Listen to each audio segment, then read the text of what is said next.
Welcome back to the Pack Chat, our student voice opinion segment. I'm Victor Martinez, filling in for Ella Neal, and I'm joined today by my guest co-hosts, John Pay, Justin Bohr, and Katie Whitmarsh, as we discuss this week's most trending topics. Let's get started.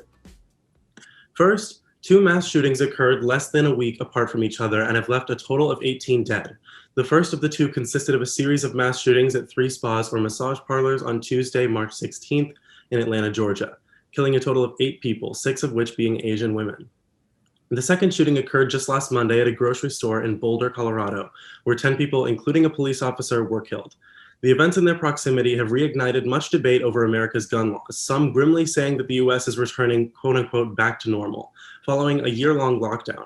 What do you guys think? Do these events indicate a need for stricter gun legislation or not? I mean, personally, I think it's interesting.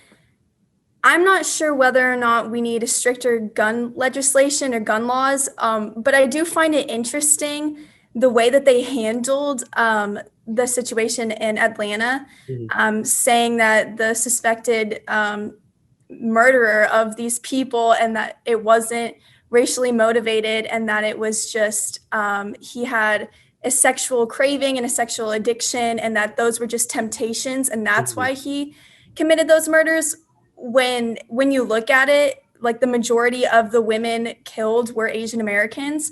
So I do personally think that that was a racial motivated act, and I don't think that they're handling it in the correct manner. Yes, and adding on to that, he targeted 3 different Asian American owned businesses in his pursuit on that day. So that definitely is pretty telling, but currently the FBI hasn't labeled it as a hate crime in their ongoing investigation.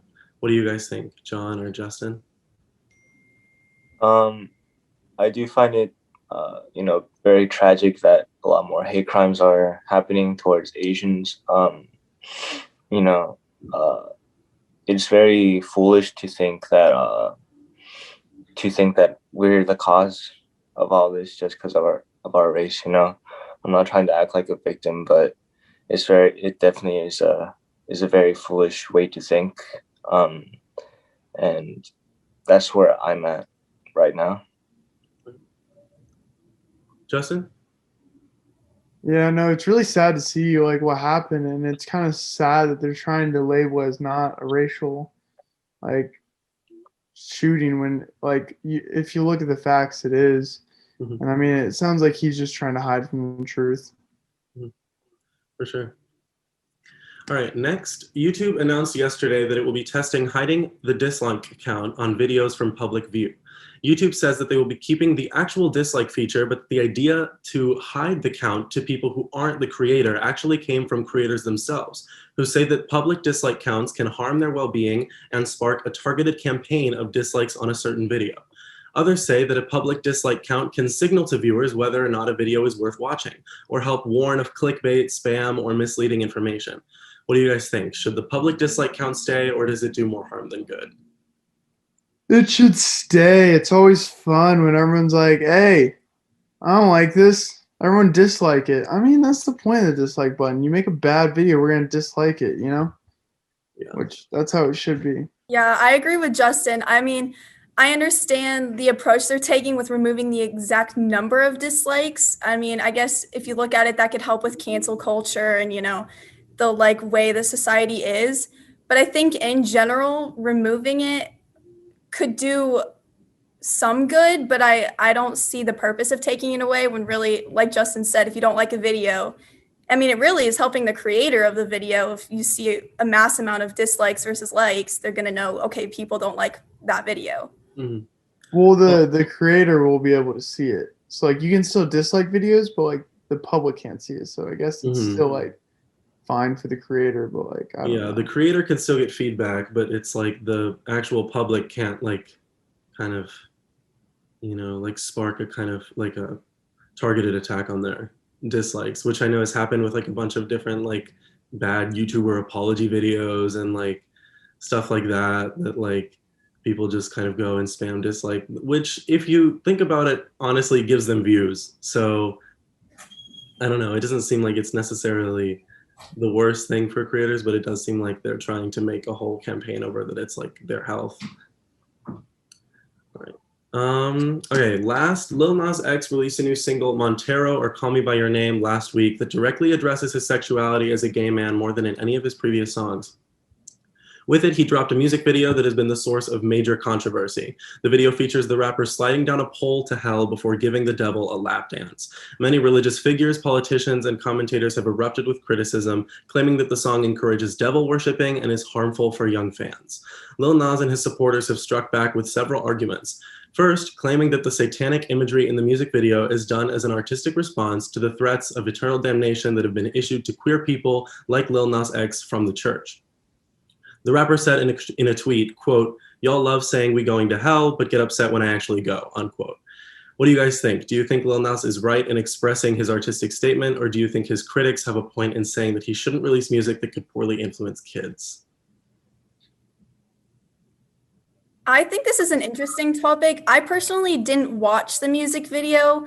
I saw the images and I saw, what it looked like, and I've seen, the shoes, and it's very satanic. There isn't really a calmer way to put it. I do understand the message he's putting, and that people, religious figures, political figures, have been telling queer people that they don't belong here, and that they're not gonna go to heaven when they die, and that they're gonna go to hell. And I really think that's an extreme way to treat people. But I also think the response that he put out was a bit extreme. Like, I understand what he was doing and the message, but it did come across very extreme and very haha, I told you so, Mm-hmm.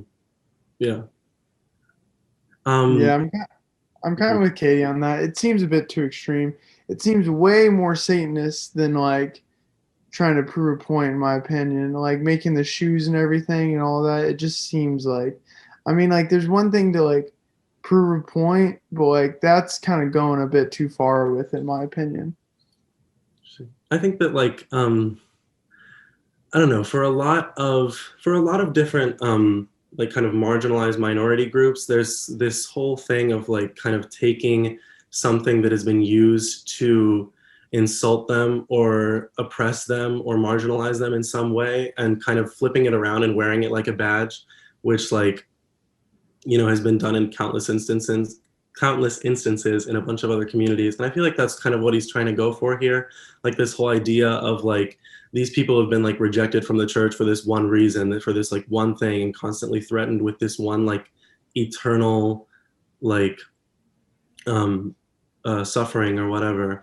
And that like, it's almost like saying that like, why would that group of people choose to respect or worship a God that like they've been told hates them, and so they like, I understand that it's like kind of like a radicalized thing, like very extreme music video, because like he's a rapper and everything, they tend to do things that are gonna like make people think, make people watch it.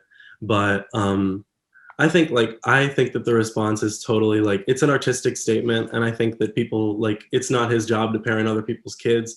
So I think like, if you don't want your kids to watch it, that's totally fine. But I think that he should be able to put out whatever content he wants to. What do you think, John? Coming from like a Christian perspective, I don't think people should really be caring about this as much in response to his music video. And I like what he said about queer people going to hell because well, according to my beliefs, God doesn't really send you to hell just for being queer, it doesn't, just because he's gay doesn't mean I'm less sinful than he is. Mm-hmm. We're all equally sinful in my beliefs. So